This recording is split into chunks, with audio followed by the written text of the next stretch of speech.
Pak Sekjen FDDI, Pak Isradi. Pak Isradi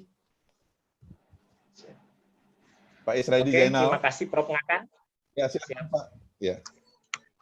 Assalamualaikum warahmatullahi wabarakatuh. Dan selamat siang Pak Menteri, Pak Made, dan hadirin sekalian.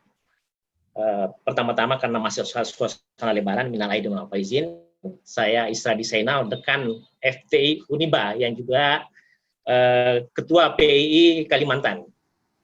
Oke, kalau ingat Pak Airlangga, ada 4 kata yang sangat melekat dengan beliau. Indonesia, Making Indonesia 4.0, Industri 4.0, inovasi, dan karena sekarang di Menko Ekonomi dan teknologi juga menjadi bagian di dalamnya. Dan hari ini sangat relevan dengan materi beliau terkait ekonomi berbasis inovasi yang teknologi. Nah, dari kedua pembicara, saya sepertinya lakukan semacam pertanyaan, tapi sebelumnya saya akan share dulu bahwa pertama terkait inovasi. Kalau kita bicara inovasi, bahwa inovasi itu mampu menjadikan semua negara menjadi lebih hebat daripada bangsa lain. Yang kedua terkait dengan industri, ini fakta sudah menyatakan, misalnya di abad ke-16 kita menjadi kalah atau oleh bangsa lain dengan revolusi industri. Dan dalam artian bahwa kalau industri lebih maju, maka akan lebih majulah negara itu. Begitu juga dengan Making Indonesia 4.0, kalau menurut saya suatu hal yang luar biasa. Nah, terkait dengan itu, saya mau bertanya sama Pak Menteri ini, bahwa kalau kita berbicara ekonomi berbasis inovasi yang didukung teknologi, pasti tidak akan pernah lepas dengan peta jalan menuju Make Industri 4.0. Nah, pertanyaan saya, karena ini di bawah Menko Ekonomi yang bertugas bagaimana meningkatkan ekonomi Indonesia, kira-kira menurut Pak Menteri atau semacam program Pak Menteri, inovasi apa yang disiapkan yang berbasis teknologi yang mampu mengangkat ekonomi kita?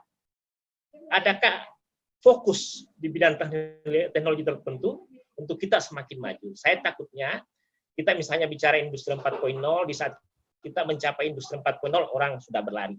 Nah, itu yang saya sampaikan. Terus yang kedua, kenapa Pak Menteri dan pemerintah Indonesia bicara making industri 4.0 misalnya? Kenapa enggak misalnya memadukan antara industri 4.0 dan society 5.0 Jepang, sehingga kita bisa menjadi making Indonesia 4.5, jadi dibagi dua, industri 4.0 dengan society 5.0. Itu yang mungkin kira-kira langkah apa yang strategis yang akan dilakukan dan inovasi apa yang difokuskan untuk mengangkat perekonomian kita. Terus yang kedua, saya lihat dalam banyak hal kita bicara terkait industri 4.0 untuk Indonesia. Pada Indonesia kan itu tingkatan masyarakatnya berbeda-beda. Tingkatan antara satu daerah dengan daerah yang lain yang berbeda. Jadi kalau bicara Indonesia tidak mungkin secara keseluruhan bisa sama. Saya sepakat dengan cara Jepang, dia bicara society. Jadi kalau bicara society itu ada klaster-klaster tertentu atau area-area tertentu untuk kita tingkatkan. Nah, itu aja barangkali, Pak Menteri. Ini semacam penajaman aja. Jadi intinya, kira-kira langkah apa yang dilakukan untuk mendapatkan inovasi atau untuk terkait industri spesifik untuk mengangkat perekonomian Indonesia dalam kaitannya peta jalan menuju. Baik, Pak Isradi, terima kasih. Saya kira sudah ya. Ya, pertanyaannya kepada Pak Menteri, Pak Menko, silakan Bapak menjawabnya.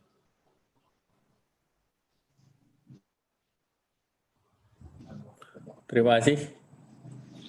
Kalau kita lihat halaman 10 aja, coba dicek halaman 10. Nah, sebetulnya kalau kita lihat di halaman 10 tadi, industri yang mana ya kita bilang the winner and the loser saja. Jadi yang dipersiapkan tentu sektor-sektor yang bisa memenangi dan quick win agar bisa kita keluar dari situasi new normal ini. Nah, tentu tidak berarti bahwa potensial loser itu menjadi tidak penting, tetapi ini akan terus mendukung. Sehingga tentu pada saat new normal itu menjadi normal, nah kata kuncinya sebetulnya salah satu yang harus jadi prioritas utama dan terutama ini sekarang pandemik ini di sektor kesehatan atau sektor human capital. Makanya human capital kita harus sehat dan kuat, harus punya imunitas, dan kuncinya adalah satu-satunya yang bisa memotong mata rantai pandemik dan juga memotong mata rantai PHK berkelanjutan adalah ditemukannya vaksin. Jadi jangka pendek kita kerja bagaimana cara mendapatkan vaksin, dan itu menjadi dorongan dari seluruh pemerintah, kemudian lembaga penerapan BPPT, Ristek BRIN, dan kemudian juga tentu dari BUMN, jadi dan swasta. Nah, dengan fiskal ini diharapkan bisa menjadi akselerasi. Dan yang namanya inovasi ini kan ada sekarang undang-undang yang terkait dengan Litbang JIRAP. JIRAP itu adalah pengkajian dan penerapan. BPPT itu di pengkajian dan penerapan. Nah, yang dimaksud dengan pengkajian dan penerapan itu termasuk alih teknologi dan co-production. Jadi kalau kita bicara penelemuan dalam bentuk penelitian, itu kata kuncinya adalah apakah itu mendapatkan paten. Tetapi paten itu kalau tidak dikomersialkan, manfaat kepada masyarakat secara keseluruhan menjadi terbatas. Oleh karena itu, Menristek BRIN mengutamakan pada inovasi. Nah, inovasinya, definisinya sudah jelas, sudah ada undang-undangnya, dan dalam kaitan dengan inovasi berikut dan fiskal dan peta jalan itu menjadi penting. Kalau peta jalan Making Indonesia 4.0 juga sudah jelas kapan untuk otomotif, kapan yang lain. Nah, itu sudah clear. Tinggal tentu ini ada dari segi implementasi mundur sedikit karena demand-nya terjadi demand shock ataupun turun. Nah, kalau kita bicara mengenai Industry 4.0 dan Society 5.0, itu bukan hal yang sama. Jadi tidak perlu kita satukan.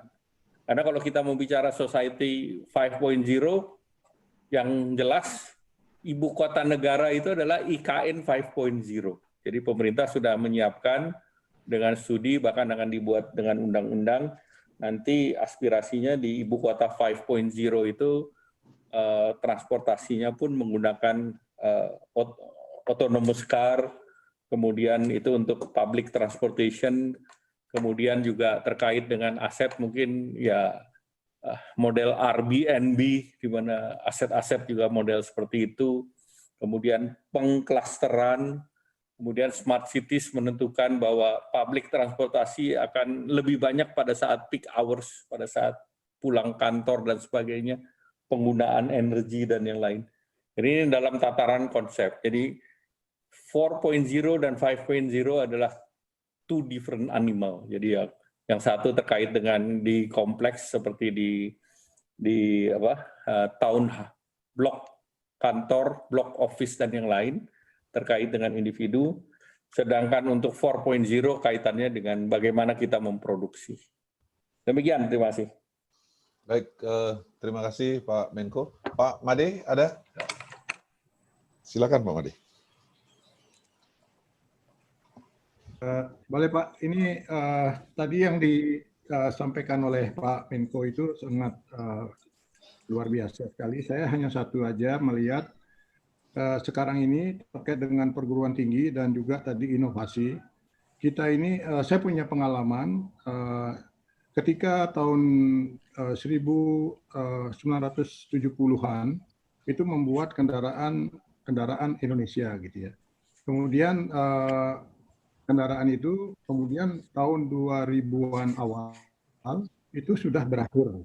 Sehingga artinya secara tool, secara peralatan, secara lisensi maupun juga secara IPR tadi yang disampaikan Pak Menteri itu perlu pada saat itu kita memang memberikan kepada negara lain. Jadi kalau bisa seperti yang tadi itu, seperti juga pengalaman Proton kan itu mendapat dari Mitsubishi gitu ya. Nah, kalau ada memang nanti terkait dengan inovasi, lisensi atau IPR teknologi yang memang kita bisa beli atau bisa kita dapatkan kerjasama dengan negara lain, nanti didukung oleh perguruan tinggi, seperti tadi pertanyaan Pak Isradi itu, saya kira ini bisa menjadi sebuah penemuan atau sebuah konsep teknologi IPR maupun lisensi yang artinya mungkin nanti dengan cara seperti China itu bisa ada menggunakan semacam ATM gitu ya, amati, tiru, modifikasi, dan juga mungkin ada imitasi dan lain sebagainya. Ada KW1 sampai KW10. Nah, hal seperti ini barangkali yang juga nanti bisa kita gerakkan. Saya kira tadi terkait dengan industri 4.0, kemudian terkait dengan dorongan untuk menjalankan inovasi dan teknologi itu, kalau kita siap dengan itu, kita bisa langsung berjalan. Dan ini saya kira bisa menjadi sebuah gerakan yang bisa dijalankan oleh Forum Dekan Teknik Indonesia ini gitu. Saya kira gitu Pak Menko, maaf tadi seperti tambahan memasukkan penerapan daripada IPR maupun juga termasuk bagaimana lisensi asing yang ada sekarang ini bisa kita kuasai dan bisa kita jalankan di Indonesia.